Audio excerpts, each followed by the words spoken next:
എന്താണ് എൽദോ CPM-നെ പോലെ ഇടതുപക്ഷത്തെ പോലെ ഒരു പാർട്ടി ജനങ്ങളോട് എന്ത് സമീപനം സ്വീകരിക്കണം? നിങ്ങൾ വികസനം മാത്രം വിളമ്പിയാൽ പോരാ, ജനങ്ങളോടുള്ള സമീപനത്തിൽ കാതലായ മാറ്റം വരുത്തേണ്ടതുണ്ട് എന്ന സന്ദേശം ഈ തെരഞ്ഞെടുപ്പിലൂടെ നൽകുന്നത് എന്നതാണ് ഈ ഘട്ടത്തിൽ അനുമാനിക്കേണ്ടത്. തലശ്ശേരിയിൽ കാരായി രാജൻ മുന്നിട്ട് നിൽക്കുന്നുണ്ട്, കൂത്തുപറമ്പിൽ PK പ്രവീൺ മുന്നിട്ട് നിൽക്കുന്നുണ്ട്.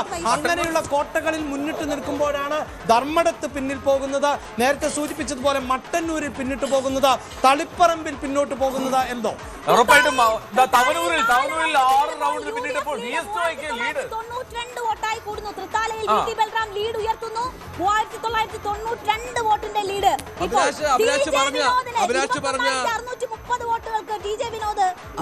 അഭിലാഷ് പറഞ്ഞ AD തോമസിന്റെ കാര്യത്തോട് കൂട്ടിച്ചേർക്കാറുണ്ട്. കാരണം വീട്ടിൽ പോയി ഇരിക്കുകയാണെന്ന് പത്തനംതിട്ടയിൽ പോയി പിണറായി പറഞ്ഞപ്പോ പിണറായിയോട് ആ വീട്ടിൽ പോയിരിക്കുന്നത് ജനം പറയുകയാണ്.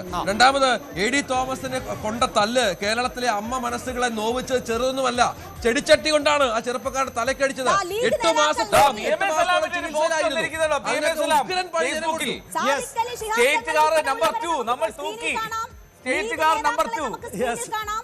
കുഞ്ഞാലിക്കുട്ടി ഉൾപ്പെടെയുള്ളവർ സംസാരിക്കുമോ എന്ന് അറിയില്ല. എന്തായാലും അവരും വിജയാഹ്ലാദത്തിൽ പങ്കെടുക്കുകയാണ്, അതിൽ പങ്കുചേരുകയാണ്.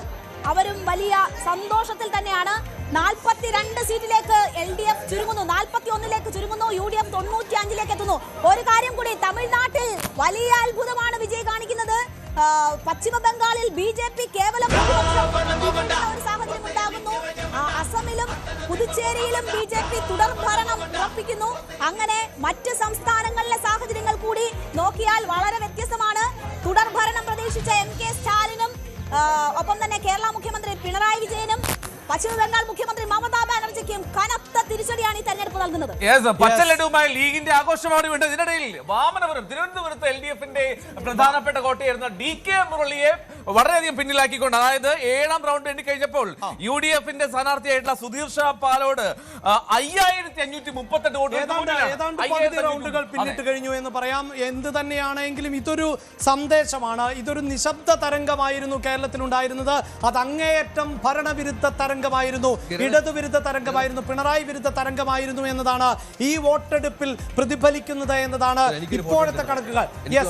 ഇപ്പോഴിതാ എന്തായാലും മുസ്ലിം ലീഗ് അവർ നേരത്തെ സൂചിപ്പിച്ചതുപോലെ PMA സലാമിന്റെ പോസ്റ്റിൽ നമ്പർ 2 ആണ്. നമ്പർ 2 എന്ന് പറഞ്ഞാൽ മന്ത്രിസഭയിലെ മുഖ്യമന്ത്രി കഴിഞ്ഞാൽ ഉപമുഖ്യമന്ത്രിയാണോ അത് എന്നത് സംശയിക്കണം, ആയിരിക്കുന്നതാണോ ഉപമുഖ്യമന്ത്രി എന്നത് നമുക്ക് ദൃശ്യങ്ങളിൽ സംശയിക്കണം. അങ്ങനെയെങ്കിൽ PK കുഞ്ഞാലിക്കുട്ടി അല്ലാതെ മറ്റൊരു ഉപമുഖ്യമന്ത്രി കേരളത്തിൽ ഉണ്ടാകാൻ സാധ്യതയില്ല. ഇതാ ലീഗ് വലിയ ആഘോഷത്തിൽ തന്നെയാണ്. സാദിഖ് അലി ശിഹാബ് തങ്ങളുടെ പ്രതികരണം നമുക്ക് അല്പസമയത്തിനകം പ്രതീക്ഷിക്കാം. ഒരുപക്ഷെ കോൺഗ്രസ് പ്രവർത്തകർ ആരും ഇപ്പോഴും പ്രതികരിച്ചിട്ടില്ല. ഇതാ PMA സലാമിനെ നമുക്ക് ദൃശ്യങ്ങളിൽ കാണാൻ സാധിക്കുന്നുണ്ട്. അതേ സലാമാണ് സോഷ്യൽ മീഡിയ പോസ്റ്റിലൂടെ 2ാം നമ്പർ കാറ്, അത് ഞങ്ങൾക്കുള്ളതാണ്, അത് ലീഗ് ഓഫീസിന്റെ മുന്നിലേക്ക് എത്തും. ആ തീയതി നമുക്കറിയില്ല. ഇനി തീരുമാനിക്കേണ്ടത് സത്യപ്രതിജ്ഞാ ചടങ്ങ് എന്നതാണ്. ഇപ്പോൾ ഇന്ദിരാഭവനിൽ ഇട്ടിരിക്കുന്ന ആ പന്തൽ പൊളിച്ചു മാറ്റേണ്ടി വരില്ല. ആ പന്തൽ അങ്ങനെ മന്ത്രിസഭാ സത്യപ്രതിജ്ഞയുടെ ആഘോഷ ദിനത്തിൽ അവിടെ പ്രവർത്തകർക്ക് ഇരുന്ന് അതേ വിജയത്തിനോടൊപ്പം തന്നെ മന്ത്രിമാരുടെ സത്യപ്രതിജ്ഞ കൂടി കണ്ട് ആ പന്തൽ പൊളിച്ചാൽ മതി എന്നതാണ് ഇപ്പോൾ ഇന്ദിരാഭവനിൽ നിന്നുള്ള ഏറ്റവും സന്തോഷകരമാകുന്ന വിവരം. അവിടെ ഇപ്പോഴും നൂറുകണക്കിന് അണികളുണ്ട്, നൂറുകണക്കിന് പ്രവർത്തകരുണ്ട്. അവർ വലിയ ആഘോഷ തിമിർപ്പിൽ തന്നെയാണ്. ഘടകകക്ഷികൾക്കും ഏറെ അഭിമാനിക്കാവുന്ന പോരാട്ടം തന്നെയാണിത്. പ്രത്യേകിച്ച് UDF-ന്റെ 2ാമത്തെ ഘടകകക്ഷി പ്രധാനപ്പെട്ട വാർത്ത പയ്യന്നൂര് ഉണ്ണികൃഷ്ണൻ ലീഡ് 876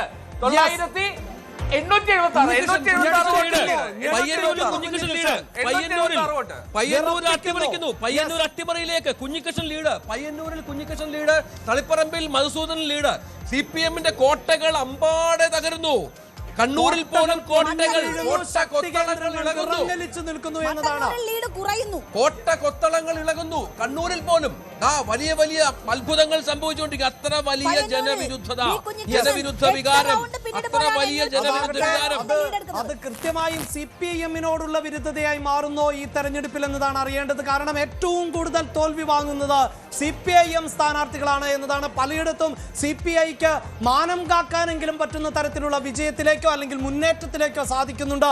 ഒരു ഘട്ടത്തിലെങ്കിലും VD സതീശനെ പോലും രാഷ്ട്രീയ എതിരാളിയായി ടൈസന് വിറപ്പിക്കാൻ സാധിച്ചിരുന്നു എന്നത് CPIക്ക് വലിയ ആശ്വാസമാണ്. പക്ഷേ CPM-ന് അഭിമാനിക്കാൻ ഒന്നുമില്ല.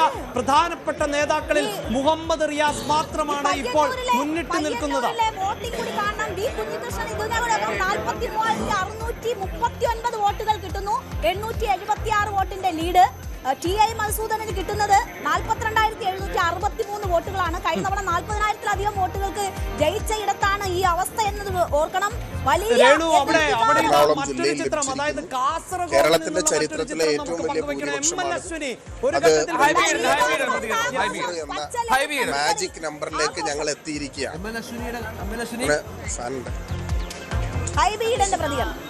എന്താണ് അഭിലാഷ് അല്ലെ, വോട്ടെണ്ണൽ പൂർത്തീകരിച്ചിട്ടില്ല. ഞങ്ങള് നഷ്ടപ്പെട്ടു പോയ ഞങ്ങളുടെ പല സീറ്റുകളും ഇനി എണ്ണാനുള്ളത്. കൂടുതൽ വാർത്തകൾക്ക് news 18 Keralam YouTube channel subscribe ചെയ്യുക.